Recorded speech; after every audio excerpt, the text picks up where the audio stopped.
For decades, libertarians have had a phrase, the cult of the omnipotent state. Many of us have been exposing the behavior of these cultists as they use the same tactics as creationists when their bogosity is challenged. Their defense of this usually goes something like this. Wah! Mommy! The Birdman called me a creationist! No, we didn't. We pointed out that they use the same tactics as creationists, because that is exactly what they do. In this video, I want to examine the idea that statism is a cult, and that the people who mindlessly defend it are very much cultists, by looking at the 5 different things that cults do in order to indoctrinate their members and set them against outsiders. We'll look at them one by one, and unless you're already a fully indoctrinated cult member, I think you'll find the government, together with the news media, are guilty of these very same brainwashing practices. There are 5 steps in cult indoctrination. The first step is that people are convinced they have problems they cannot solve.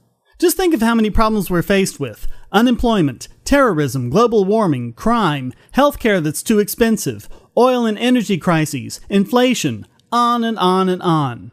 One tactic of the cult is to take problems people face and make them believe they cannot solve them on their own. We can't solve the drug problem on our own. We can't create jobs on our own. We can't afford healthcare on our own. And so on. In fact, really think about it. Are there any real problems in your life that you can solve on your own, according to the government? It's hard to think of any, is it? But it's not because there are no such problems, it's because you've already solved them. So government likes to fill your head day in and day out with problems that you can't solve, or at least problems it claims you can't solve.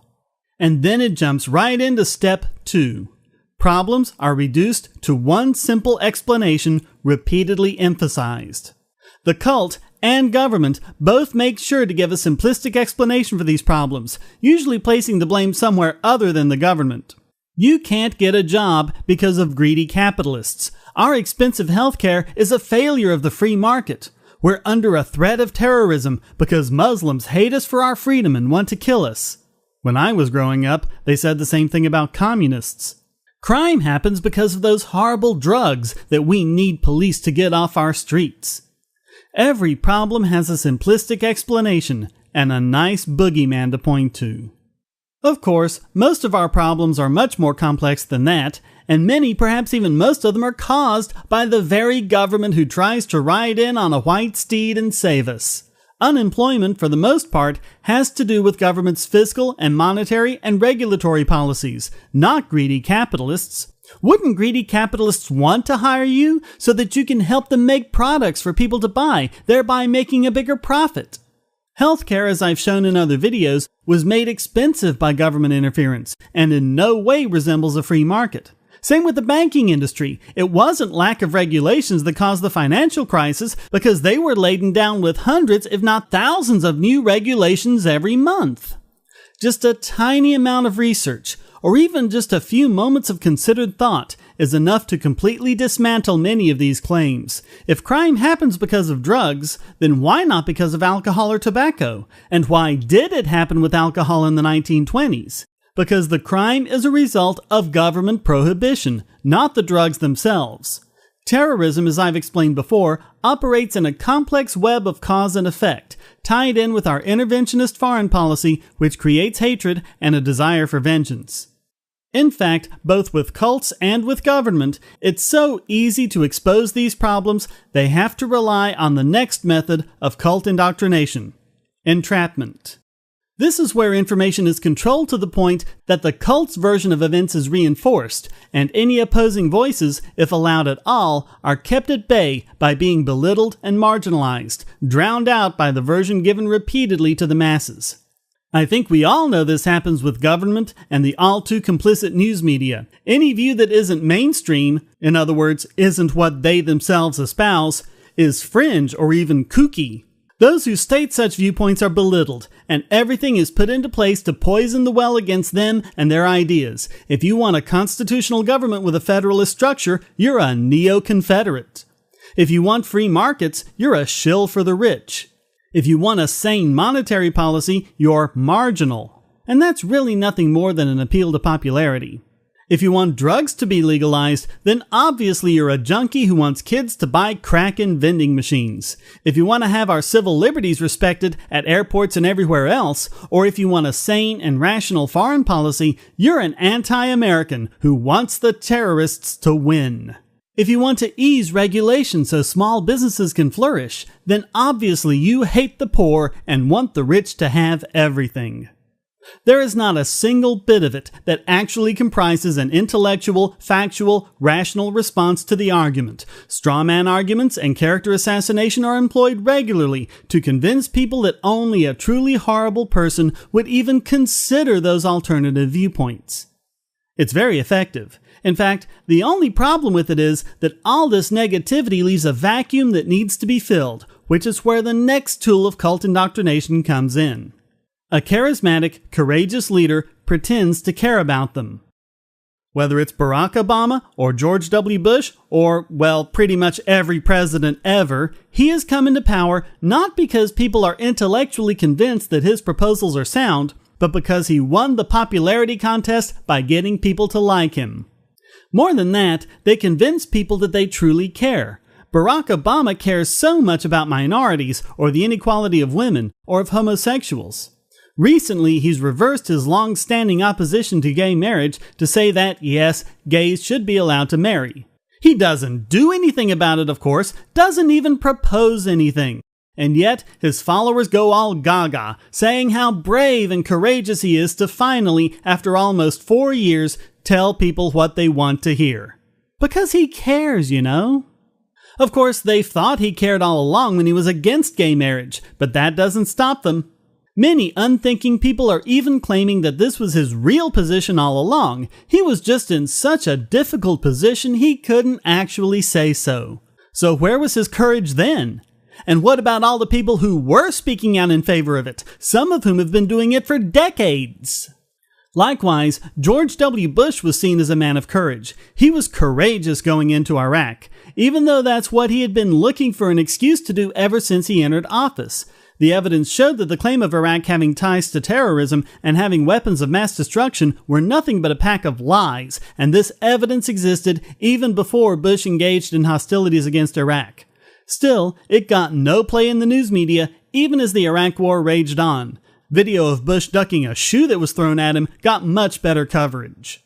Politicians always play themselves up as people capable of solving our problems. Problems that, according to them, we ourselves are entirely helpless to solve. We can't do it individually, and we just aren't able to form groups to do it either.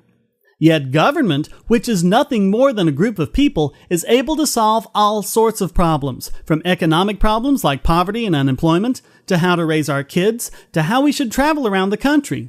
Think about it. Apple can't even properly decide how many new iPhones to send to different stores. They always end up selling out in some places with a surplus in others. They are leaders in this market, and this is their own product. Yet they're unable to get good information about this one very basic aspect of doing business. Yet government claims to know how to build the roads, how to run banks, how to make us safe at airports, on and on and on. The information that the leaders in their own industry can't even get is somehow accessible to politicians in every industry in existence. Again, government is nothing more than a group of people. But to say that one group of people is capable of doing things that no other group could possibly do, not even experts working in their own field, is to say that this group has supernatural abilities. And they become saints, demigods, as infallible as Catholics consider the Pope to be, even as they prove themselves year after year to be incompetent failures. But those failures, of course, are always someone else's fault, and if we just give them more power and more of our tax money and give up just a little more of our precious liberties, they'll swoop in and solve the problem in no time.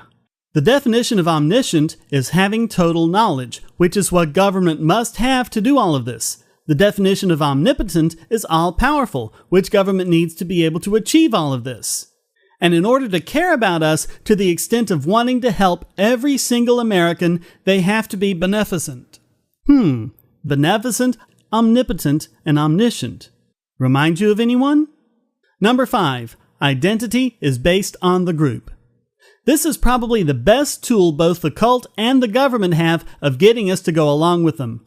I've referred to this as America's political false dichotomy. People are shoehorned into one of two groups: liberal, left, or Democrat, and right, conservative, or Republican. Almost the entirety of our political debate in this country is pitting people in these groups against each other, even if there's no real difference at all between them. George W. Bush waged war, expanded the deficit, increased domestic spending such as education, expanded healthcare coverage, restricted our civil liberties, and grew the size of government. Barack Obama waged war, expanded the deficit, increased domestic spending such as education, expanded healthcare coverage, restricted our civil liberties, and grew the size of government. And yet, to people entrenched in the cult, those two presidents are as different as night and day. When George W. Bush violated the Constitution to wage war, Democrats said it was a war for oil and we had no business being there. Oh, but they still voted for it. When Barack Obama violated the Constitution to wage war in Libya, Republicans said it was reckless and irresponsible, probably because it wasn't their war.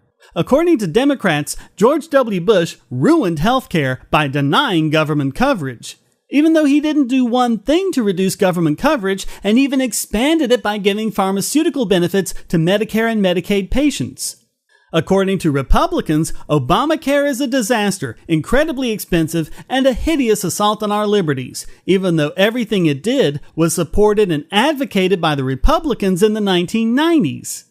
When George W. Bush signed the Patriot Act and formed the Department of Homeland Security and the TSA, Democrats bemoaned the loss to our civil liberties, even as they themselves voted for it.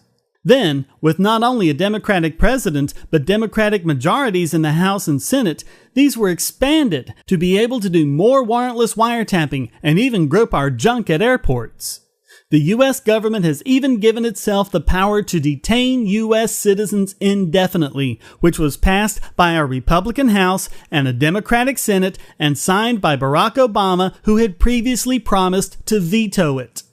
George W. Bush's economic stimulus program was panned by President Obama, even though Senator Obama voted for them. But all Obama had to do was change the name from bailout to stimulus, and suddenly taking wealth from the poor, the middle class, and small businesses and giving it to big corporations and banks was just the right thing to do. Of course, neither one did a damn thing to help the economy, but guess what? They still worked. How? He stopped it from getting any worse. If only we had spent more, we'd be out of this crisis. Yeah, and sure, the patient failed to get better, but that's because we didn't use enough leeches. Get the idea? Both sides do exactly the same thing, they just put their own spin on it and complain when the other side does the same thing. Our wars are good, their wars are bad.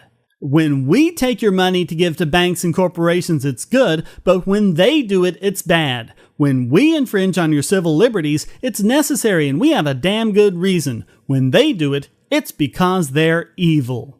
Of course, a lot of you are probably screaming at this video about the real differences between Democrats and Republicans. Things like gay marriage, or creationism, or religious freedom. If that's the case, you really need to ask yourself two questions. 1. Are we any better or worse off with these subjects than we were, say, 20 years ago? And the answer is, not really. Some states have banned gay marriage, others allow it. Creationism wasn't allowed in schools then, and it still isn't now, although millions of taxpayer dollars have been spent going to court to stop it. 2. How do those issues compare to the destruction of our basic liberties and the ruination of our economy? If you honestly think these issues are more important, then I'm sorry to say it, but you are firmly entrenched in the cult of the omnipotent state. Mostly the only time either side brings them up is during an election year, so they can pander and bristle up their fur at each other, and hope they distract us enough to see that we still don't have any significant job growth. Those 5 things are universally recognized as the way cults indoctrinate people, to gain their loyalty when they'd never be able to defend their bogosity rationally. As I've shown very clearly, government and the people who defend it do exactly these 5 things, to no less a degree than any given cult. When we say the cult of the omnipotent state, this is exactly what we're talking about. Government takes the place of God as a beneficent, omniscient, and omnipresent entity, with politicians and bureaucrats as demigods and saints who know more about how you should live your life than you do. There's even a devil of sorts, not an evil entity, but certainly a separate entity that needs to be dealt with: the economy. To the right, the economy is a Star Trek energy being, ready to solve all our problems if we just stop poking at it and say the right incantation. To the left, the economy is this big machine with levers and knobs that they can manipulate, and if they can just hit the right settings, all will be well. The truth is, the economy is you and me, and all other 300 million people in America, in the decisions we make and the interactions we engage in throughout the day, every day. To manipulate it, or adjust it, or steer it, is to interfere in voluntary interactions between free and peaceful people. Every single economic intrusion by government is not only an abrogation of our liberty, it makes us poorer as well. Every single one. They also have their lesser demons, ready to blame for our problems and ready to lead us in the fight against terrorists, immigrants, gays, Muslims, the religious right. Of course, if they would just follow the Constitution and leave us the hell alone, none of these would be a problem. We'd welcome immigrants to expand our workforce and make us even wealthier. There would be no terrorists without our military butting into other people's affairs. Gays and Muslims, and even the religious right, would just be people living out their lives without any power to affect how anyone else lives out their life. No one was ever made richer by joining a cult. In fact, they're made poorer, as the cult leaders get more and more money. The cult leaders tell them who they can do business with, who they can have sex with, and who the enemy is. Are you really telling me you don't see how government does these exact same things? And like the cult, we are all made poorer by this government action.